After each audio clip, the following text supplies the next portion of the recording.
très saint. C'est un lieu qui transforme ta vie.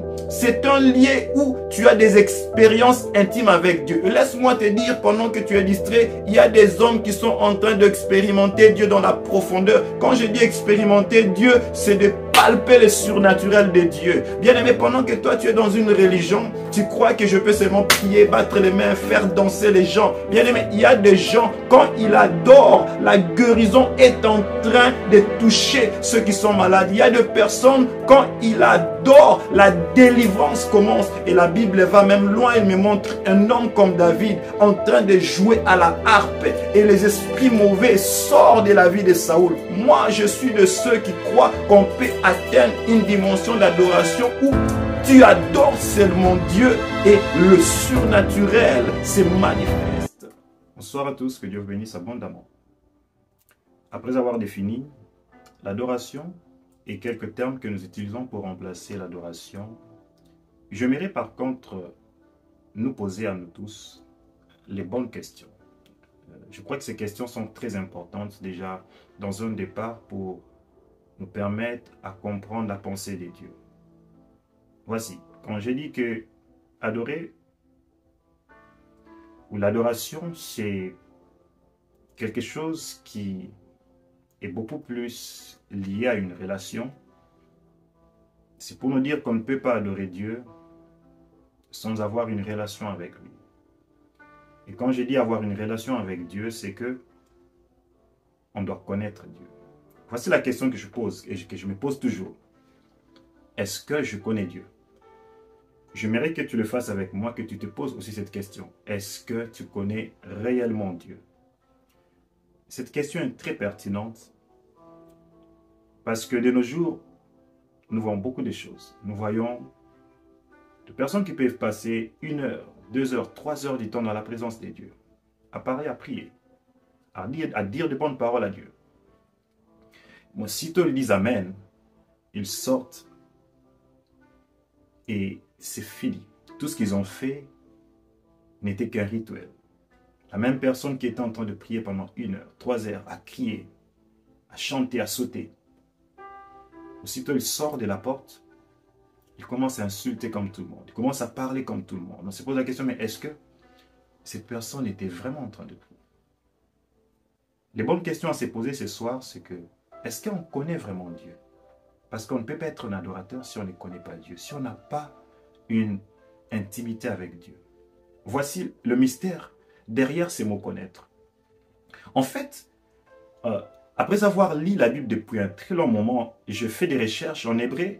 Le mot que nous utilisons, connaître Dieu, a un sens un peu plus profond. Saisissez-moi très bien. Dans la vie courante, nous disons que je connais le berger Jonathan, je connais son nom, peut-être parce que je connais son nom, je connais peut-être où il vit, et c'est tout. Dans notre définition quotidienne, connaître quelqu'un, il suffit seulement d'avoir son nom, peut-être, ok, je le vois sur Facebook, et bon, on se connaît, on parle un peu, ça fait déjà 2 semaines qu'on parle, je connais la personne. Mais par contre, la définition de la connaissance d'une personne dans la Bible est un peu différente. La Bible dit, Adam connut sa femme Ève, et il y eut un enfant. Donc, la connaissance d'après la Bible, d'après la parole de Dieu, va dans une dimension beaucoup plus intime. C'est-à-dire, tu ne peux pas avoir une intimité avec Dieu, une connaissance avec Dieu, sans qu'il y ait de signes et de résultats. Adam connut sa femme Ève et eut un enfant. Donc, le mot connaître va encore plus profondément pour exprimer une intimité. Voilà pourquoi il y a des choses que seul un amant ou une amante connaît de son amant. Je ne peux pas dire connaître Dieu. Je ne peux pas dire que je connais Dieu. Si tout ce que je fais s'arrête à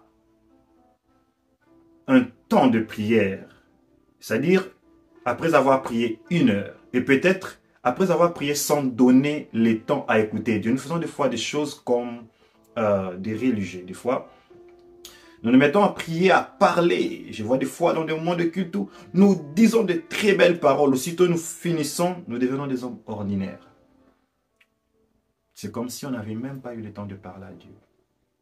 Et le pire, que ces mêmes personnes qui ont parlé en langue, qui ont fait ces rituels, cette coutume, quand ils sortent, ils sont toute une autre personne. Tu verras la même personne qui avait dansé pour Dieu, qui avait loué Dieu, le jour qui suit, en boîte, en train de danser, en train de louer. Quel type de chrétiens sommes-nous? Quel type de serviteurs de Dieu sommes-nous? Quel type de chantes chrétiens sommes-nous? Où nous pouvons utiliser notre bouche pour parler à Dieu, et puis en même temps, la même bouche pour insulter les hommes, critiquer les autres, dire du mal des autres. Vous voyez, ce soir, j'aimerais vous reposer les bonnes questions parce que je veux parler de dimension de l'adoration. Voyez-vous, nous n'adorons pas tous de la même manière et dans la même profondeur. J'ai entendu un jour quelqu'un dire, eh bien, ce service que je fais, comment vous avez senti? Est-ce qu'elle a été bon? Bien aimé dans le Seigneur, c'est à Dieu de consommer l'adoration.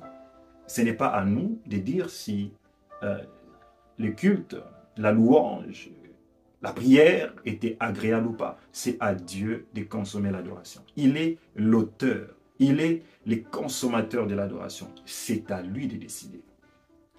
Voici quand je dis que nous n'adorons pas tous de la même manière, c'est parce que quand nous rentrons dans la parole de Dieu, j'aimerais que nous puissions rentrer dans la Bible. Parce que c'est là même la base, le fondement. L'adoration, comme je l'ai dit, n'a pas commencé avec nous ici. L'adoration, ce n'est pas quelque chose que nous avons commencé dans la Nouvelle Alliance. La Bible me montre que Dieu appelle Moïse, il dit à Moïse, « Fais-moi un tabernacle et dans ce tabernacle, je viendrai et j'habiterai au milieu de mon peuple. » Comme dans la culture de l'époque, il y avait plusieurs divinités et certains priaient des statues. Dieu s'est dit, je veux que Moïse, tu construises un tabernacle. Et dans ce tabernacle, moi, je serai là et mon peuple marchera avec moi. Je serai avec mon peuple. Je serai au milieu d'eux. Je serai leur Dieu. Eux, ils seront mon peuple. Il s'agit ici d'un Dieu qui veut une relation avec son peuple. Un Dieu qui veut habiter au milieu de sa création. Départ, quand nous voyons que Dieu demande à Moïse déjà de bâtir un tabernacle, c'est parce que Dieu voulait une relation avec sa création. Et c'est ce qui démarque déjà notre foi de la religion. Parce que quand nous savons que nous avons un Dieu vivant et qui veut demeurer en nous, au milieu de nous, c'est que il n'est plus question ici de religion. Je parle d'un Dieu qui aime sa créature. Je parle d'un Dieu qui désire être tout près de sa créature. Dieu dit à Moïse, construis-moi un tabernacle, j'habiterai au milieu de mon peuple. J'habiterai au milieu de mon peuple. Bien-aimés dans le Seigneur,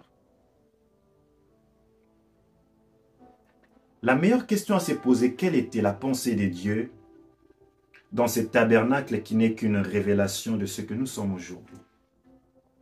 En Israël, il voulait, au travers du tabernacle, demeurer au milieu de son peuple. Mais aujourd'hui, la Bible nous montre que nous sommes le temple du Saint-Esprit. Donc, Dieu veut non seulement être en nous, mais bâtir une relation avec nous. Dieu dit à Moïse de construire un tabernacle et la forme, la constitution de ce tabernacle ne regorge que la révélation de la pensée de Dieu pour être au milieu de son peuple. Bien aimé, il faut savoir que quand nous adorons Dieu, Dieu n'est pas loin. Il est avec nous. Il est au milieu de nous. Sa présence est là. Des fois, nous adorons Dieu comme un Dieu imaginaire. L'adoration, c'est ce qui marque la différence. La vraie adoration, dirais-je, c'est ce qui marque la vraie différence entre la chrétienté et la religion. La chrétienté n'est pas une religion. Dieu dit à Moïse de construire un tabernacle pour lequel il va demeurer au milieu de son peuple. Et dans ce tabernacle, il est constitué en 3 différentes parties. La première partie, c'est le parvis. Le parvis, c'est un lieu où tout le monde pouvait venir adorer. Tout le monde pouvait venir louer Dieu. Tout le monde pouvait se présenter au parvis. Mais par contre, le deuxième compartiment, ou le compartiment intermédiaire, Dieu dit à Moïse que ce compartiment, seul le Lévite, c'est-à-dire le Lévite était une tribu d'Israël qui était consacrée au service sacerdotal. Et la troisième partie qu'on appelle le lieu saint des saints était rien que réservé pour le souverain sacrificateur qui devait lui seul, une fois par année, aller faire ce service pour le peuple des dieux. Dans la constitution du tabernacle, nous voyons ces 3 compartiments et le peuple dans le parvis, le lévite qui était capable d'accéder dans le lieu saint, et seul le souverain sacrificateur qui pouvait accéder dans le lieu très saint. Ces 3 compartiments n'est rien d'autre que l'ombre des dimensions sur lesquelles nous nous approchons des dieux. Voyez, de la même manière que tout le peuple pouvait s'approcher des dieux dans le parvis, de la même manière, quand nous nous approchons des dieux, tout le monde peut le louer. Tout le monde vient s'approcher des dieux naturellement. Nous les chantons, nous le célébrons par la foi. Tout le monde s'approche des dieux. Le parvis, c'est quoi? Le parvis, c'est cette dimension où nous venons naturellement vers Dieu. Nous prions et nous croyons qu'il est là. Oui, tout le monde peut être dans le parvis. Tout le monde adore dans le parvis. Le parvis, c'est la première dimension de l'adoration. C'est la première dimension où nous nous approchons des dieux naturellement. Le parvis, c'est une dimension où nous venons avec notre nature simple, ordinaire, humaine. Nous venons vers Dieu pour le chercher. Dans le parvis, nous opérons ordinairement, naturellement, parce que tout le monde pouvait entrer dans le parvis. La constitution du tabernacle nous montre que tout le monde avait accès au parvis. Le parvis, c'est cette dimension où nous nous approchons simplement naturellement de Dieu. Tout le monde peut adorer dans le parvis. Que dirais-je? Tout le monde peut louer Dieu dans le parvis. Pour être un peu plus concret, le parvis, c'est cette dimension, nous disons, de parole à Dieu. Des paroles qui viennent peut-être dans notre intelligence. Seigneur, je t'aime. Je suis là, je t'aime. Je te lève, je te loue, je t'adore. Le parvis, c'est la dimension simple, la dimension naturelle, où vraiment nous avons la foi, nous croyons que Dieu existe. Mais dans les parvis, ce n'est que la première dimension parce que c'est un lieu où tout le monde peut fouler, vous voyez. Même le païen peut prier. C'est que nous ne comprenons pas des fois. Bien aimés dans le Seigneur, nous devons quitter la dimension d'être tellement naturel quand on sert Dieu parce que ce que nous faisons, ce que nous sommes est spirituel. Nous devons quitter ces dimensions où nous faisons les choses comme tout le monde. Bien aimé, le païen peut venir, ou bien les non-chrétiens peuvent venir, et ils vont prier, ils vont chanter, ils vont danser. Pose-toi la question, quand ils chantent, quand ils dansent, qu'est-ce que cela apporte dans la vie des gens? Ils le font aussi. Mais le parvis, ce n'est pas là où Dieu nous attend. Le parvis, ce n'est pas là où Dieu veut que nous puissions rester. Le parvis, ce n'est pas là où Dieu veut que nous puissions nous arrêter. Aujourd'hui, beaucoup de personnes sont là, dans le parvis. Ils ne sont pas encore entrés dans le lieu saint parce qu'ils veulent louer Dieu avec leur sens naturel. Ils veulent louer Dieu avec leur sens ordinaire. Ils ne peuvent pas aller loin que de prier, de parler à un Dieu imaginaire. Bien-aimé, tu peux dire des belles paroles à Dieu, mais si tu ne connais pas qui il est, ces paroles s'arrêtent en l'air. Tu peux avoir des belles paroles, de beaux mots. Quand j'entends certains chantres, ils disent « je sens Dieu, je vois Dieu ». Toutes ces paroles, quand tu es dans le parvis, elles s'arrêtent dans le parvis, parce que Dieu n'est pas dans le parvis. Par contre, il y a une dimension que nous sommes en train de rater, qui est dans le lieu saint, où seul le Lévite peut entrer. Seul le Lévite peut faire le service. Seul le Lévite peut accéder. Et le Lévite, ce n'est pas n'importe qui. Le Lévite, c'est quelqu'un, quand on dit lieu saint, d'abord, la nature du lieu est un lieu saint. On doit se sanctifier pour y accéder. Le Lévite, c'est quelqu'un qui a été mis à part. Voici cette dimension que beaucoup de personnes n'accèdent pas. Aussi longtemps que tu ne sais pas te consacrer, tu ne sais pas vivre dans la sainteté, tu n'accéderas pas à d'autres dimensions dans l'adoration. Tu seras un homme ordinaire, tu chantes comme tout le monde, tu pries comme tout le monde et rien ne change dans ta vie. Rien ne s'ajoute dans ta vie. Mais les jours où tu comprends que je dois me mettre à part comme un lévite, je dois me consacrer, c'est là que certaines choses surnaturelles commencent à entrer dans ta vie. Et là, tu arrêtes d'opérer ou de prier par la foi seulement, mais tu commences à connaître Dieu. Voilà pourquoi la Bible est dit. J'aime cette parole de Dieu qui dit, dans le livre d'Hébreux 12, 14, la Bible nous dit une chose, recherchez la paix et la sanctification sans laquelle personne ne verra Dieu. C'est en quelque sorte une révélation que sans la paix et la sanctification, on ne peut pas voir Dieu. Bien-aimé, pendant que toi, tu te contentes seulement de prier et de sortir de la prière après 5 minutes, il y a des hommes, quand ils prient, ils voient Dieu. Il y a des hommes, quand ils ferment ses yeux, c'est toute une révélation qui commence. C'est toute une dimension qui commence. Pendant que tu es distrait, à prier 1 heure, à crier, sans comprendre même que je dois écouter Dieu. Je dois entendre Dieu, je dois connaître Dieu. Tu restes dans le parvis. Laisse-moi te dire qu'il y a des personnes qui ont déjà quitté les parvis, qui se sont consacrés comme des lévites pour entrer dans une autre dimension, expérimenter et voir Dieu. Et dans le lieu saint, c'est les lieux où tu commences à voir Dieu. C'est les lieux où tu commences à connaître qui est Dieu. Bien aimé, quand on connaît quelqu'un, on connaît ses goûts. Il y a des moments où quand je lis la parole de Dieu, la Bible me dit, le Saint-Esprit, il sait ce que vous voulez, il plaide pour vous, il mettra en vous des paroles. Il arrive un moment dans la vie d'un adorateur où il n'adore plus avec ses propres mots. Est-ce que ça, je parlais à quelqu'un? Il arrive un moment dans la vie d'un adorateur où il n'adore plus avec ses mots naturels. Pourquoi? Parce que le Saint-Esprit commence à te guider selon le goût du Créateur, le goût de celui qu'on doit adorer. Il met les paroles en toi et tu entres dans ces dimensions prophétiques comme David, qui commence à adorer Dieu avec les paroles du Saint-Esprit. Il devient prophétique parce que l'adoration te rend prophétique. Bien aimé, il faut arrêter de rester dans le parvis. Il faut à un moment donné se dire, est-ce que ce que je fais est suffisant? J'aimerais aller en profondeur avec Dieu. Ma prière, c'est que pendant ces moments de formation, que tu puisses comprendre qu'il y a des dimensions que nous pouvons accéder. Il y a 3 dimensions de profondeur dans l'adoration.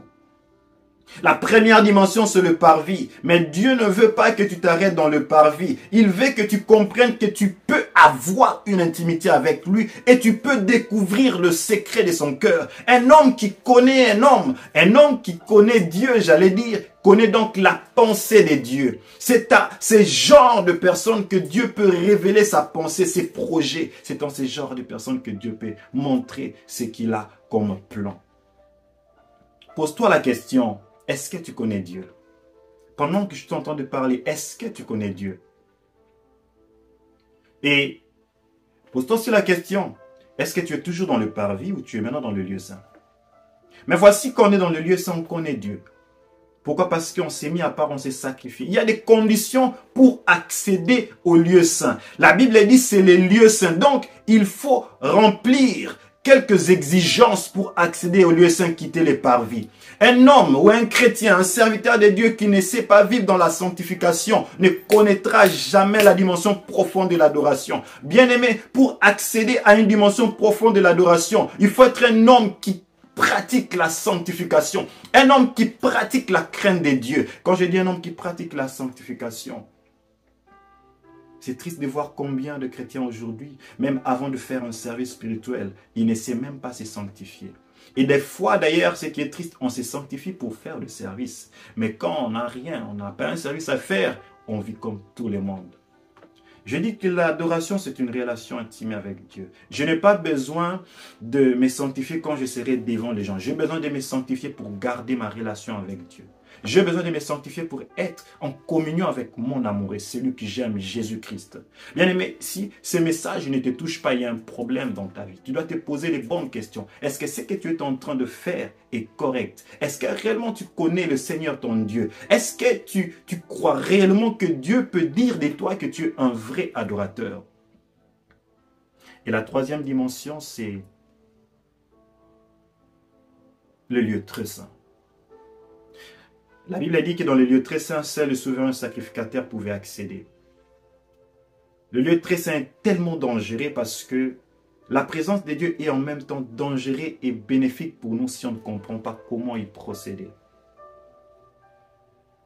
La présence de Dieu est en même temps dangereux et bénéfique pour nous. Tout dépend de comment nous savons y accéder. Les souverains sacrificateurs ne pouvaient accéder qu'au lieu très saint une fois par année parce que la Bible dit que ceux qui s'hasardaient d'y entrer d'une certaine manière, non selon les exigences de Dieu, finissaient par mourir dans la présence de Dieu. Bien aimé, il y a deux révélations que je révélerai plus tard. Parce que mourir dans la présence de Dieu, c'est encore une autre dimension. Mais je vais dans le contexte littéral. Parce qu'en fait, tu ne peux même pas entrer dans cette dimension si tu n'as pas encore accédé au lieu très saint. Le lieu qu'on appelle le Saint de Saints ou la troisième dimension de l'adoration, ou la troisième dimension de la présence de Dieu, c'est ce lieu où tu peux expérimenter Dieu. Moïse, dans la présence de Dieu, la Bible dit que son visage rayonnait. Et quand il sortait du peuple, on voyait la gloire de Dieu. Bien aimé, le lieu saint, ou bien le très saint, c'est un lieu qui transforme ta vie. C'est un lieu où tu as des expériences intimes avec Dieu. Laisse-moi te dire, pendant que tu es distrait, il y a des hommes qui sont en train d'expérimenter Dieu dans la profondeur. Quand je dis expérimenter Dieu, c'est de palper le surnaturel de Dieu. Bien aimé, pendant que toi tu es dans une religion, tu crois que je peux seulement prier, battre les mains, faire danser les gens. Bien aimé, il y a des gens, quand ils adorent, la guérison est en train de toucher ceux qui sont malades. Il y a des personnes, quand ils adorent, la délivrance commence. Et la Bible va même loin, elle me montre un homme comme David en train de jouer à la harpe. Et les esprits mauvais sortent de la vie de Saoul. Moi, je suis de ceux qui croient qu'on peut atteindre une dimension d'adoration où tu adores seulement Dieu et le surnaturel se manifeste. Bien-aimé dans le Seigneur, il est possible d'expérimenter Dieu. Il est possible d'expérimenter le surnaturel de Dieu. Si nous décidons de ne pas être satisfaits d'un certain confort dans le parvis, nous décidons d'entrer encore en profondeur, de connaître Dieu, Dieu il va se manifester. Si nous décidons de quitter, peut-être que tu es dans le parvis. Dans le parvis, tu n'as jamais eu une intimité avec Dieu. Tu ne le connais pas. Je te demande ce soir d'avancer encore. Je te demande ce soir de ne pas voir l'adoration comme tu l'as toujours vu. Entre encore en profondeur. Entre dans le lieu saint où tu décides quand même de commencer à te sanctifier, de prendre Dieu au sérieux, de te débarrasser de toutes ces distractions qui t'empêchent de voir Dieu.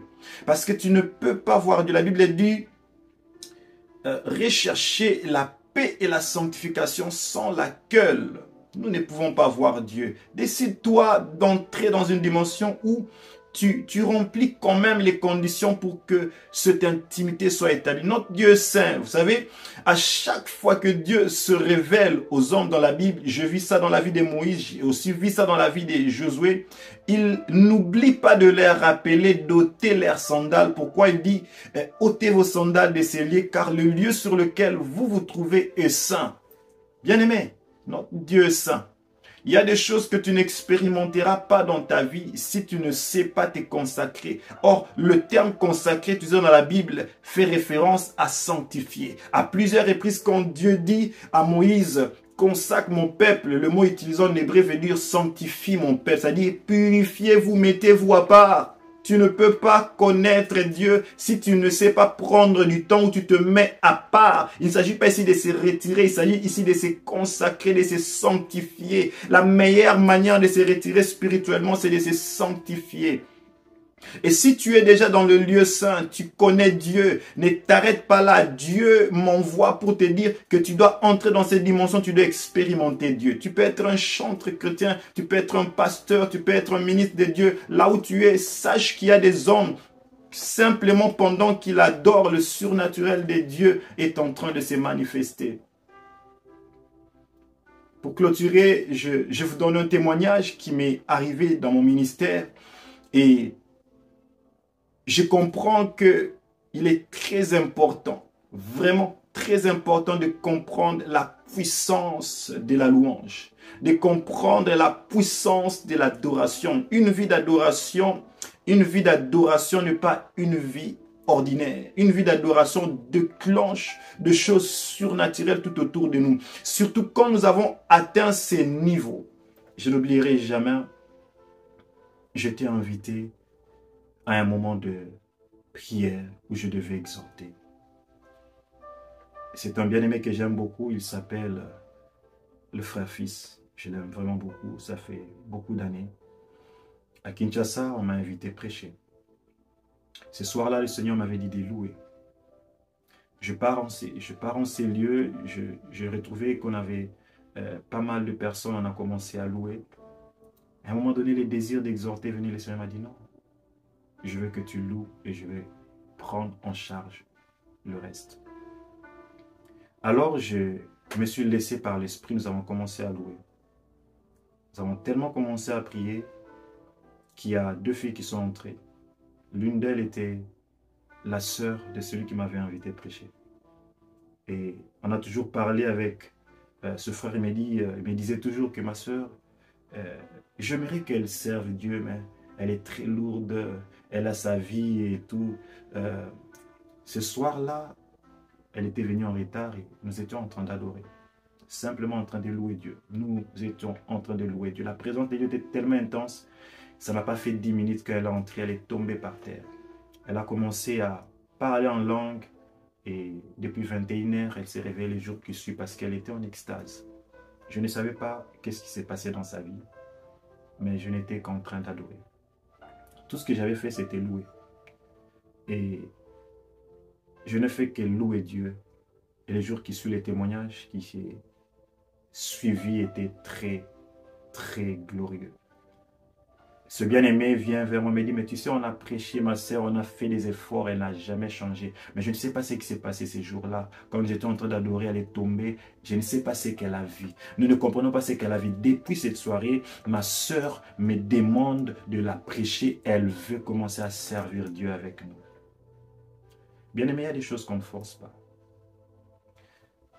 La louange, l'adoration, et plus que ce que nous voyons, ce que nous faisons. Tout dépend de la dimension sur laquelle tu adores Dieu. Et tout dépend de la dimension sur laquelle tu te tiens. Tu peux être dans le parvis, tout comme tu peux être dans le lieu saint, tout comme tu peux décider d'être dans le saint de saints. Dans le parvis, tu vas parler comme tout le monde, tu vas prier comme tout le monde. Rien ne va se faire parce que tout le monde est dans le parvis. Mais quand tu décides d'entrer dans le lieu saint, comme les Lévites consacrés, là, tu vas voir Dieu, tu vas connaître Dieu. Tu vas connaître qui il est, tu vas connaître son amour, tu vas connaître sa pensée. Mais quand il s'agit d'expérimenter Dieu, je t'encourage d'entrer dans le très saint. Que Dieu vous bénisse abondamment. C'était un enseignement sur les dimensions de l'adoration. Retrouvons-nous à notre prochaine séance pour avoir plus sur l'adoration. Bonsoir.